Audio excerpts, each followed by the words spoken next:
Mr. Investor, welcome back to the channel. Today we're going to be talking about our beloved bionano genomics. Yeehaw! We are going to be talking about expansion into China, some magical news I think we missed about Corteva yet again, and these next coming events that are going to be vital catalysts for people buying up our stock. I'm talking about big institutional investors. And maybe some sales too. But before we get into that, if you're new around here, my name is Miguel. I'm known as the Cowboy, baby. I'm a retail investor and we look for the big, juicy growth stocks, baby. And we've been covering Bngo since $2, so make sure you join up the channel, baby. And if you're able to support me create content like this, just click the join button up here. It's only 99 cents, you can pick any tier. And check the Patreon link down below because we got a Discord group too now. You can see all the videos and all the research that I'm currently looking at before I post it up. So I will tell you, hey, this is what I'm researching, this is what I'm looking at, and these kind of stocks. But if you're unable to join the Patreon and you're unable to join the channel memberships, just you hitting like and clicking subscribe on this video means the world to me. Also, drop me some comments, I love hearing from you guys. Okay, first things first, it's not bad today, we're up 3%, you can see here, juicy. And some people are talking, and I think we could actually hit some all-time highs depending on the amount of revenue we bring in after that earnings report. So I reckon the earnings report could either we just miss expectations in terms of EPS, which I don't mind because we're a growing business. But if we do manage to get that juicy revenue between 3.8 and 4.2 million, maybe 4 milli, then we are going to be smiling. But what more if we actually beat that revenue? Anyways, I'm not hoping for too much because that revenue doesn't take into account the Festival of Genomics, the Symposium, and all of these events that are coming up. Speaking of events, we got two juicy ones right here. We got Oppenheimer 31st Annual Healthcare Conference. We're going to be presenting on the 17th there. And we've got Maxim Group's Emerging Growth Conference from the 17th to the 19th. So I'm going to try and see if we can get into any of these. I don't think we will be able to, but we'll see what they have to offer afterwards because they're going to leave the webcast for us there for 30 days following the event. Next, I wanted to present to you guys something that I just found. It's something about Corteva, and then after that, I'm going to be showing you why I think we're going to be expanding sales into the East. So if you guys have been following me for a while now, you know that one of our service providers, if you go up to here, company, hit up service providers on the left, certified, baby. You scroll down and you will find Corteva Agriscience. So they are focused on agricultural genomics and extensive experience also in a wide range of both plants and animals with that kind of research. This company is a blend and has a rich heritage. It basically came from a company called Dow, DuPont and Pioneer. We're talking about hundreds of years and hundreds of years of innovation. So this is what I think everybody missed. Back in February 15th, 2021, Corteva Agriscience selects Symbiose Agro for its first biologicals collaboration in Brazil. So now Corteva Agriscience is constantly looking for research and innovation in the agronomics field. They've been using genomics to actually modify and make sure they have the best product on the market. Here you can see they use genomics in corn. So the purpose of this collaboration is these companies want to work together closely. The two companies will commercialize and develop Symbiose's portfolio and pipeline of biostimulants and biological control solutions for crops such as sugarcane, soybeans, corn, and other specialities. Corteva Agriscience supports grower choice by offering natural origin products that work side by side with conventional crop protection solutions. So here we can see Corteva is actually offering them lots of solutions. Corteva's newly created global biologicals portfolio, which is dedicated to developing biostimulants, biocontrol, and pheromone products with proven predictable performance. And they have stated with this collaboration, growers have a lot to gain as they will have access to sustainable inputs and families will have healthier and better quality foods at the table. They also believe that this will be the first of many collaborations between Symbiose and Corteva Agriscience. So now these guys, as a business, these guys are amazing. They are constantly researching and innovating, trying to develop the best solutions for crops around the world. So if you watch the last couple videos, you'll see that they actually had a deal with PepsiCo and they were working together to sequence the oat genome to provide a variety of oats and also make it more sustainable when it's farmed so they can actually grow these out on a smaller space of land. Just a little overview of Corteva, you can see here that in 2020 their net global sales was $14.2 billion.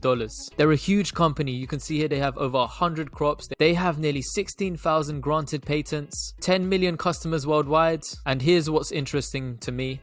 is the 150 plus research and development facilities. So let's look what they got in the pipeline. If they're constantly researching and developing, they're going to be using the Sapphire OGM tool, baby. These guys are committed to sustainability. So in order to create crops that are super sustainable, that can be used on smaller land masses and have actually bigger yields, they will have to continue improving their products, not only in the seed portfolio, but the crop protection portfolio. So in terms of seeds, they're going to be working on corn, soybeans, oil seeds. Then they'll also be testing lots of different plants so they can check out what are the best herbicides, insecticides, and fungicides. All this research and development is going to take time and money, and these guys are actually focusing on making nutrient content a focus in their plant breeding. They also want to advance their biofortified crops and protect nutrient-rich fruit and vegetables. The only way they can do this is to increase their spending on innovation with a focus on developing the next generation of technologies and solutions. Some of their research has been very successful. In Tanzania and Ethiopia, their hybrid maize seeds have resulted in a 300% increase in productivity and doubling of incomes. So our certified provider is back at it again. Now let's move on to China and see what the market holds for us over there. So I present to you, ladies and gentlemen, with Mr. Li Yu. I actually don't know if this is a Mr. or a Mrs. because there is no title over here, but let me introduce you to our commercial head of China. And what's interesting to note is this guy has just been hired in February 2021, so he's been with us for 2 months. They are working as a general manager to lead a multifunctional team to develop business in China. Bionano Genomics, commercial head of China. The reason why I'm excited as well is look at this guy's background. Scroll it down here. This guy spent almost 10 years, almost a decade at Thermo Fisher Scientific. He spent 8 years and 10 months working as a business development manager, but his first initial post, check this out, his first initial post, he was a supervisor for next generation sequencing, customer collaboration, and application development. So we have managed to poach this member of staff who has assisted in field application support and development on next generation sequencing in Great China, collaborated with key account customers to develop field applications, and he has worked with key accounts to collaboratively develop applications related to clinical and diagnostics fields. And now he's ours, baby. So this is really interesting that within the last few months, just in February 2021, we have now hired this guy to run and to actually build out business and hopefully get some more sales and collaborative partnerships. This is where I lead on next to what Illumina is doing in China.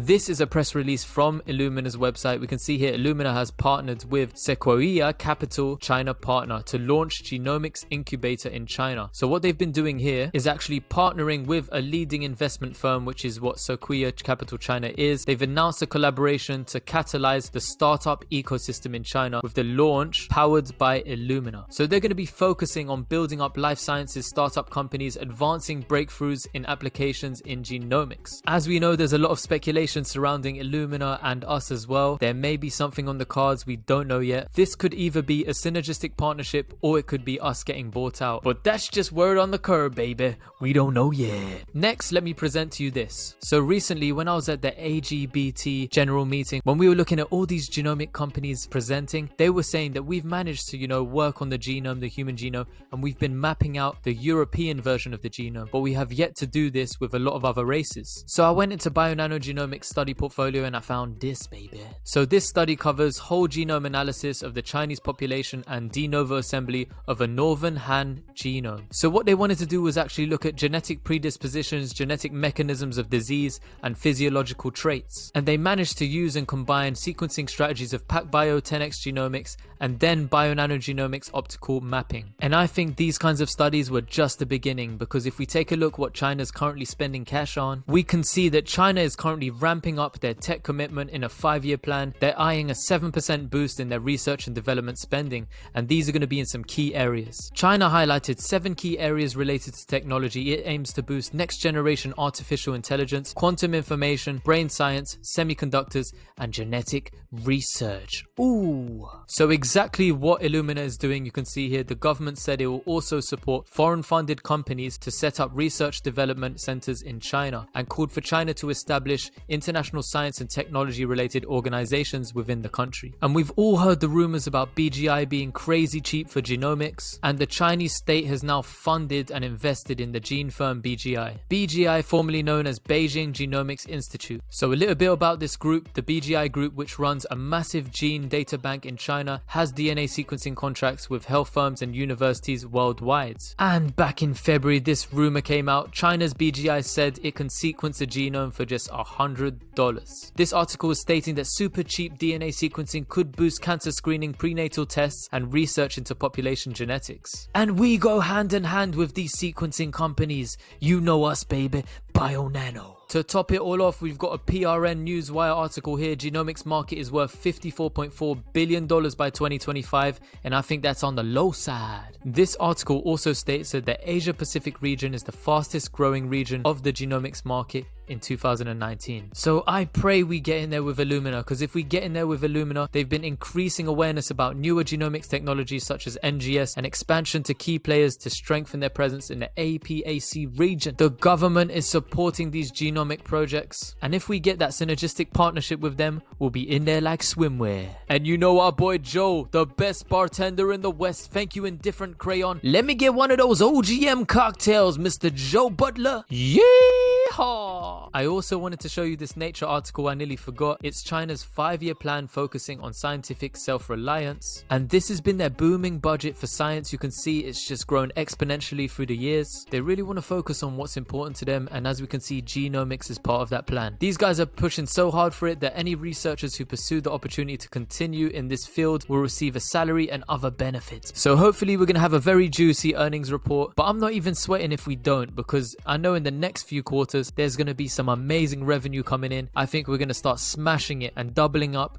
on that cash money. Always remember, none of this is financial advice and it's for entertainment only. But if you enjoy these videos and you want to support me as a creator, please click join on my channel. It's only 99 cents, but you can join any tier. And just know you are helping me every single day to do this, me and my brother, to create videos for you guys. You can also check out my Patreon if you want to see all the videos that I'm working on before anyone else, or you want to hear about my research. But if you're unable to join, just you hitting like and clicking subscribe on this video means the world to me. I love you guys. Please leave me some comments so I can comment back and say, hello, Miguel. I love you guys very much. Thank you for watching. Mr.